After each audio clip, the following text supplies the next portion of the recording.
Le mois dernier s'est tenu le Forum mondial sur les réfugiés à Genève. Ce forum est co-organisé notamment par la France avec l'Agence des Nations Unies pour les réfugiés. À cette occasion, je vous propose de faire le point sur le statut de réfugié et les raisons qui poussent une personne à demander sa protection à un autre pays que le sien.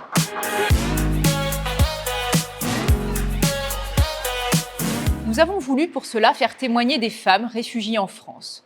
Pourquoi des femmes? Parce qu'elles sont particulièrement exposées à de nombreuses violences dans leur pays d'origine et n'ont d'autre choix que de quitter leur environnement familial et leurs racines pour ne pas mettre leur vie en danger.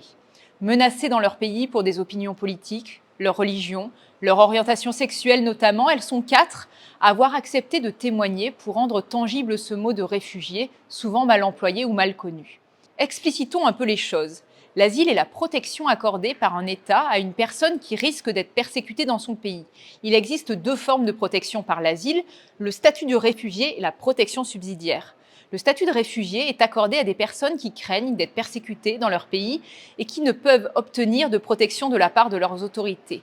Ces persécutions sont fondée par exemple sur des opinions politiques, sur la religion, sur l'appartenance à un certain groupe social. Cela comprend les considérations liées au genre et à l'orientation sexuelle ou au risque d'excision pour les femmes. La protection subsidiaire, elle, est accordée à toute personne qui ne remplit pas les conditions pour se voir reconnaître la qualité de réfugié, mais pour laquelle il existe des motifs sérieux et avérés de croire qu'elle est exposée dans son pays à un risque réel de subir une atteinte grave, comme par exemple la peine de mort, la torture ou traitement inhumain ou dégradant. C'est l'Office français de protection des réfugiés et apatrides, l'OFPRA, qui est le seul compétent pour accorder ces statuts en France. Cet office est placé sous la tutelle administrative et financière du ministère de l'Intérieur et des Outre-mer depuis 2010 et il est indépendant dans l'exercice de ses missions.